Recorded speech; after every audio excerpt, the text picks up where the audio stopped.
Hey, what's up, guys? This is Habla con Gringos with Brandon and Kyle. What's up?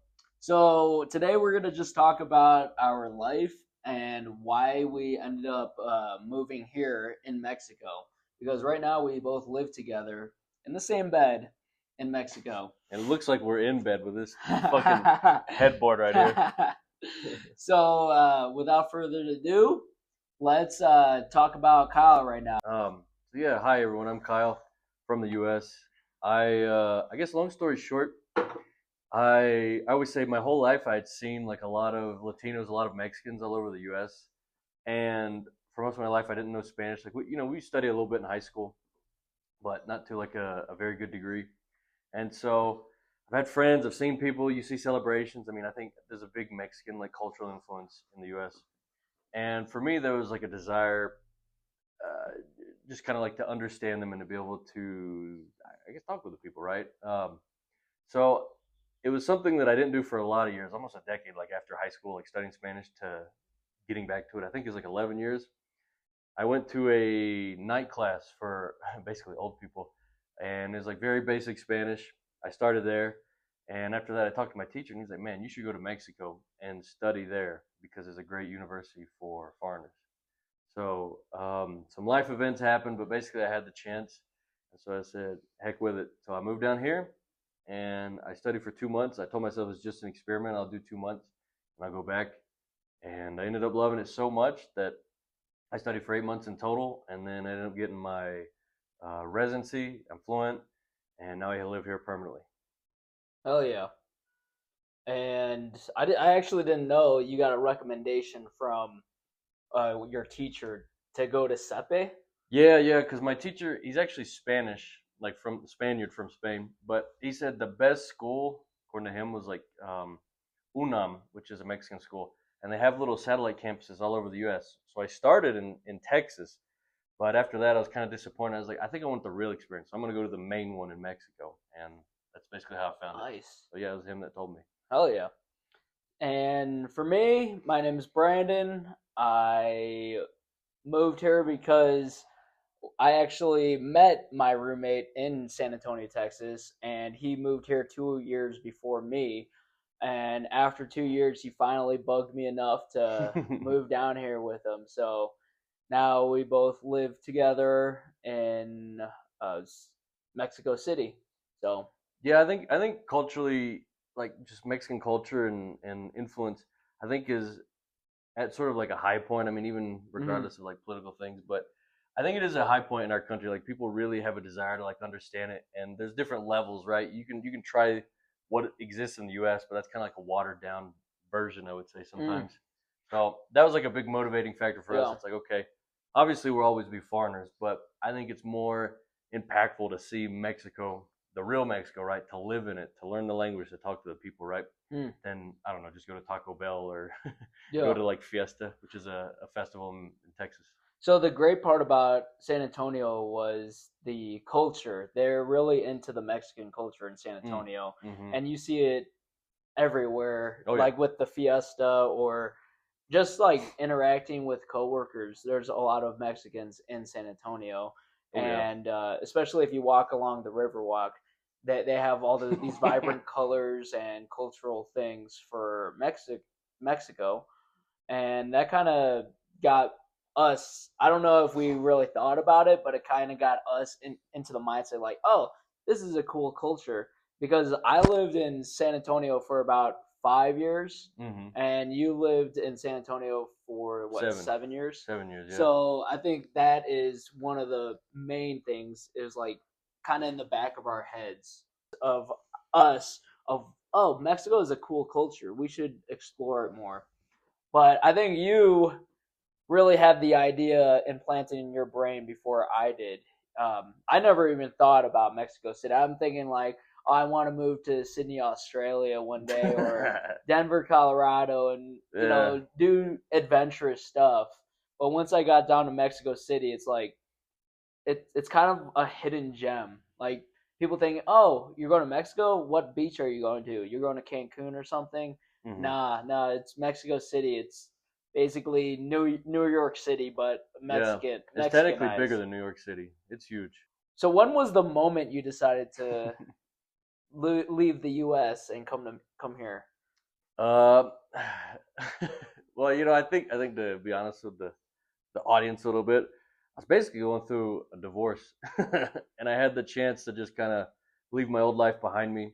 I was working and all that, and I was like, you know what? I think if I stay where I'm at, I won't grow and I won't necessarily be any happier than I have been.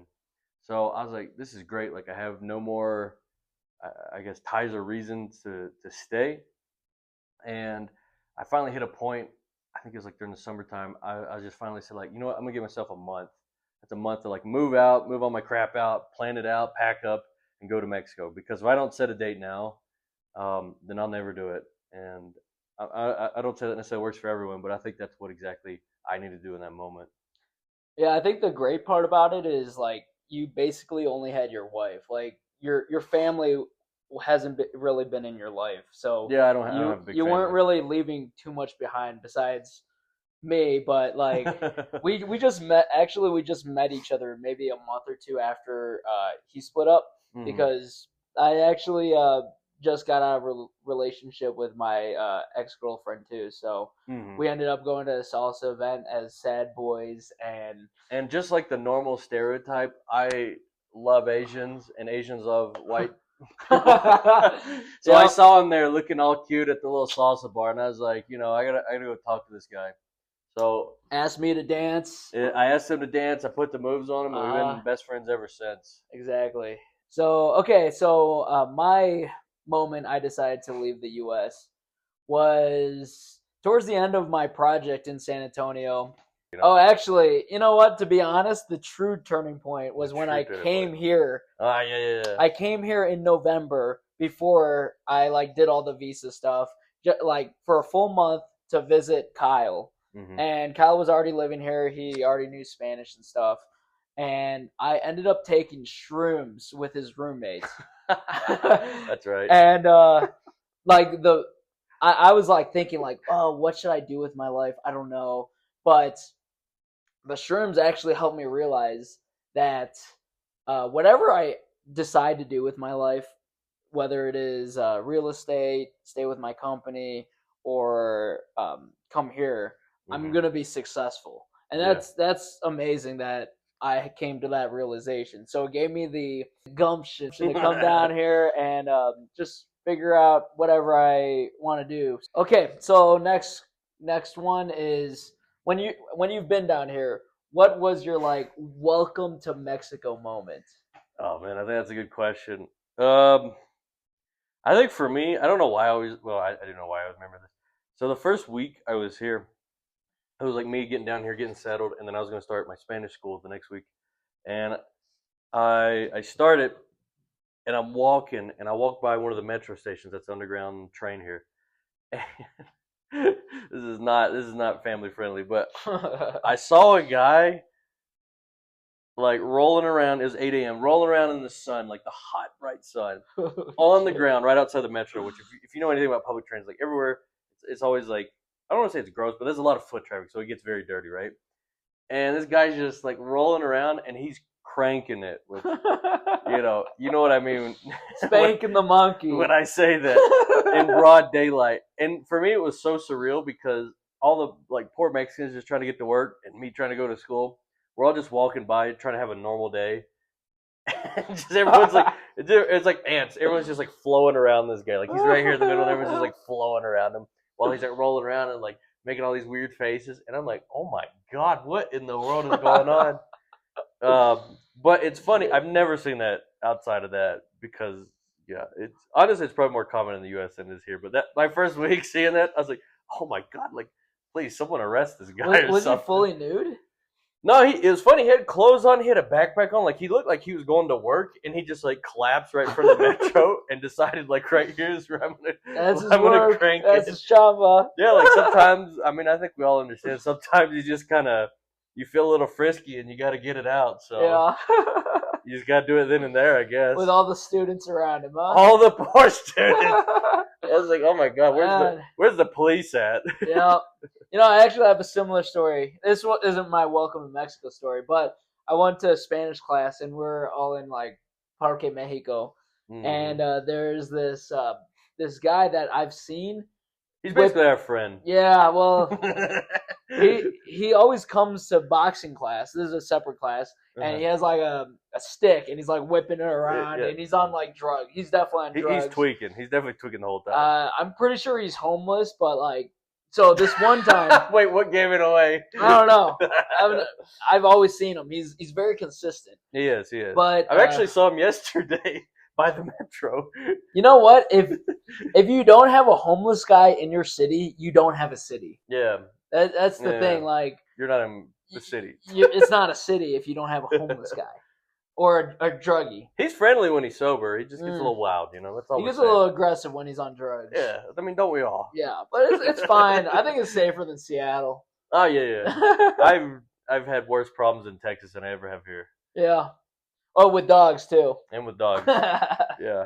Texas is dangerous. That's for another time. But anyways, I saw this guy, and he was sunbathing in Parque Mexico while I was doing my class with my teacher and stuff. Mm-hmm. And he was butt ass naked. And like there's like a stage in Parque Mexico. And like he was on the stage. Yeah, he was on the stage. He was like laying out. He was the main event. and then like eventually like 3-4 police officers walk up to him, and before that happens, I think he saw them. So he puts like his pants on, and they're like trying to talk to him, and he's like, "What? I was not naked at all." And then you have no proof. Yeah. And they end up like kicking him out. He's walking away, and like he gets 20 steps away from them, and he turns back and he starts like swearing at them, and then he's like walking away, and the cops probably know this dude like very well, and he's like, the cops are like, okay, whatever. Yeah. He's gonna say shit, and he's just gonna get out of here. Yeah. So no, I mean, he's nice, but sometimes he's not all nice. There. He's not all there. He's nice. We've never had any problems with him. He just gets a little wild sometimes, you know? Like we all do. Yeah. So let's see. My welcome to Mexico moment was I was trying to get my residency. I got here into the country, and then I had to go to the consulate and get biometrics done and get approved through the Mexican consulate. One time, I biked there, no problem, and then I biked on my way back. And for some reason, I ended up going on a highway, and I'm like going, the highways that go up into the air, like the big overpass. Yeah, I don't know, go like 50, 100 feet in the air. I went on the overpass, and on the overpass, I saw like how were the views? Were they nice? I was just focused on not getting hit by a car. Like, there were like cars honking at me and shit. Good. I'm like, fuck. Honestly, they should have hit you. Like, what the fuck? Well, it was like stop and go traffic, so it wasn't as bad. Okay, that's fair. But I'm like pedaling upwards. Like, you know how slow you're going when you're like pedaling and you're going uphill?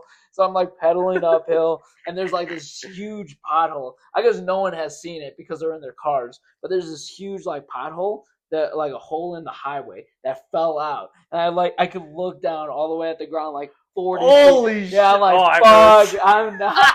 I'm like, shit. I'm like biking all the way. That would have made me feel some things. But the shitty part was, so the Eco BC here is the public bike. So I couldn't get off the bike. I had to park my bike in the station. So after like 45 minutes of, I'm trying to get back from where I came from because I went on the highway. I tried to like return on side streets, but there's no side streets you could take. You have to take the highway going back. So I had to like eventually getting lost going up and down the hills. I got lost in Lomas, which means like hills. Yeah, Lomas means hills. So I got lost in the hilly part of Mexico City, and I'm like biking up, going like super slow, and like I'm exhausted. And then having a heart attack. I'm like going down really fast. I'm like cranking the brakes. And sometimes the brakes are shitty on these bikes too. You never know with the bikes. It's a surprise. So, anyways, I think I ended up going on maybe 4 separate highways. Holy shit. And I finally get to Tacubaya, which is like a huge metro station. And like it's the end of one of them. So there's always a lot of people, of stuff. There's so many people. There's so many buses too. And shoot. Once I went through that highway, I'm like, okay, I think like this is kind of a good spot because now there are Eco BC stations I could park my bike. Mm. But I think I got through the worst part. Mm. And so I'm like, okay, I'm just gonna bike on the street right now. Like I've Mm. been on the highways 3, 4 times. I don't give a shit about like a small street where cars could hit us. But Yeah. normally with the BCs, there are their own Eco BC Oh yeah, lanes. they'll have their own bike lanes. Yeah, but I don't know. I don't know what happened. I just got lost. Ended up like going on the highway a couple times. So I went on an Just overpass. something light, just a normal day. Then I went on an underpass too. I went on the underpass and I'm like, shoot, these cars aren't stopping. So I'm like biking as They fast as don't. I can on the underpass. And there's like a huge semi truck behind me. I'm like, fuck. Yeah. Damn. That was my welcome to Mexico. I'm like, yep, that I might die. So okay, how did you start? I know you briefly touched on you took night Mhm. classes, but like, was that like the first time you started learning Spanish, or did you learn in school? And then how did you learn Spanish here? Yeah. So yeah, brief recap. I did 3 years in high school, and I think looking back on it, I don't remember everything we did, but I feel like I only learned like present tense of the verbs, like some words, and that was it. And then I went almost 11 years without studying or using Spanish. And then, like I described earlier, I put myself in night classes. So after I get done with work, I'd go to like the local high school, I think 2 or 3 times a week. And it was similar idea of like just the basics, but maybe a little more practical of like, okay, how can I say this? And I did that for a year, and I think that helped like review the basics. And then after that, I took private lessons, and then I came to Mexico. Mm. So I guess I studied for a decent amount before I came here. Because when I came here, I started in like the halfway part of the school. There's like 8 levels. I started in level 4, and then I studied 8 months here. For your night classes, was it every single night, or and like how many No, hours? no, it was. I think it was Tuesday and Thursday, something like that. And there might have been like a Wednesday class every now and then. Okay, And it was a couple hours. I think it was like 7 to 9. interesting. Yeah, so it was after work, and it was just like basics, like conversational Spanish or basic grammar. So you could have conversations before you even moved here. I think everyone else in the class no, but I could because I studied a lot. Like I took a lot of notes. I did a lot of Duolingo. I listened to podcasts and stuff before I Uh came. So I had like a decent level. But then when I came to Mexico the first month, I couldn't understand anything. I thought I came down here and I was like, okay, I know I'm gonna struggle, but I know a little bit. Yeah. Then I get down here and it's like, no, I don't know crap. Like I remember just literally looking at people and like, huh? Or más lento, like slower, please. And they would say the same thing, like the same speed, and I don't give a fuck. I'm like, oh my god, I need to go back to the U.S. I'm never gonna learn Spanish. But then you did CEPE for 4 semesters. Yeah, Four four courses. courses, which is 8 months. I did Damn. that, and I think another critical part is I lived with Mexicans Yeah. for the first like two-ish years I was here, so I would talk with them a lot. Yeah, Like, that's that's great. how I had some of my best friends, Mexican friends, is just like living with them, talking with them, traveling to their homes with them. So I think that's like the immersion piece. So if you come down here, there are people that get their own places, but I always recommend if you can, search like Facebook groups or things like that. Try to find a place that has like students or like other locals that are actually in there or become friends with them. Hmm. Because if you live with other foreigners, like you can learn, but uh, it'll take you a little longer, right? I guess my first instance with Spanish was probably actually in primary school. Okay, So but he's from second, Chicago, so second, third grade. Yeah. I'm from a little small town in the middle of nowhere south, so it's like, yeah. So Yeah. you'll I probably mean, get exposed to that like a lot sooner, right? I think I learned what rania is. It's a frog because my teacher had like a little puppet frog, Uh huh. and all I remembered was the freaking was it Day of the Dead bread. Pan de muerto. Pan de muerto. See, Uh huh. I really thought that was cool and it was so it tasted good, but Mm-hmm. other than that, that was pretty much everything that I remembered in primary school. I didn't really learn Spanish until like middle school and what's the high school. I was like, I'm thinking prepa, high school, Prepa. and I think we only learned present tense, past tense, and that's pretty much it. Yeah. So I did most of my learning through after high school, but it gave me a good foundation, and I'm Yeah. thankful for that. So when I did come down to visit Kyle in November, the first question I got, didn't know how to answer it. His roommate asked me, ¿qué tal? Like, how are you? But I only knew ¿cómo estás? Is like, how are Uh-huh. you? So I'm like, ¿qué tal? What the fuck What's is que that? tal? Yeah, I'm like, I don't know what ¿qué tal? Is. And then after a month, I thought, I got decent at kind of understanding it, picking up Spanish because everyone's talking Spanish in the house that he was staying in. Mm-hmm. And we ended up going to Santiago, Chile, Mm-hmm. a month, like the next month. And that's And a whole different accent, by the way. Even me at the time, like I spoke yeah, pretty good, but I went down there and I understood a lot of people. But there's some people I'd just be like, I have no idea what they would yeah, say. I couldn't even tell they had a different accent because I didn't know what You weren't even at that I level. didn't I wasn't even at that level where I could tell. You just didn't understand them, and you're I like, didn't oh, okay, understand cool. shit. Wow, they really know Spanish. Yeah, but anyways, I ended up going to after visiting him. I did like the freaking dating apps and shit like that. Had a couple chicks I was talking to, and that actually helps a lot. Like, Because you'll say the same things over and over, like "Kita," soy Brandon, soy de blah blah blah blah blah. oh, that's like the dates though. This is like long distance relationships kind of Oh, thing. I forgot. Yeah, this man was like pen pal for like Yeah, 9 months. But I told him, I was like, just practice your Spanish with him. it's great Just because tell them, hey, I want to practice my Spanish. When I come back, we'll go out. so we did message back and forth. We did texts and stuff. Had video chats. So it Yeah. was basically like a private teacher all the time. Kind of private Spanish lessons. private lessons, but no, it was good. Sweet ladies too. He fell in love with one of them. He's still in love with her. It's true. Shout out, she knows who she is. Yeah, that's true. And then once I got here, we let's see. I didn't do any Spanish lessons or classes. I'm like, nah, I don't want to spend money on Spanish classes. Blah blah blah blah. It's too expensive. Sepe is like too far from where we live, and I ended up finding a school maybe a couple months later because I'm like, man, my Spanish is it's fucking chopped.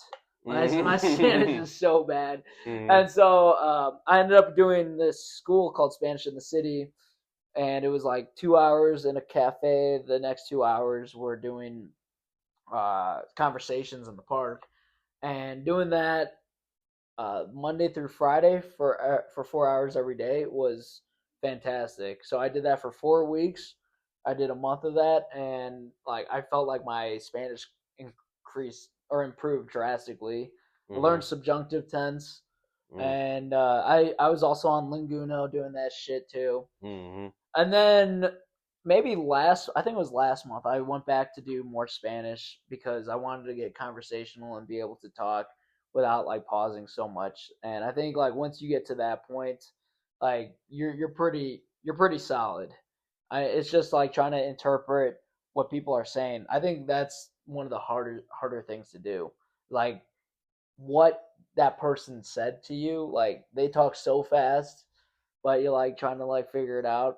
But you don't have to understand every single word they're saying. That's the thing. Yeah, it becomes a game. I say, I don't mean that. I mean that in a good way of just like you will hear words and you will make assumptions on the context, and that's actually really good. That's how you can understand words or phrases you don't know.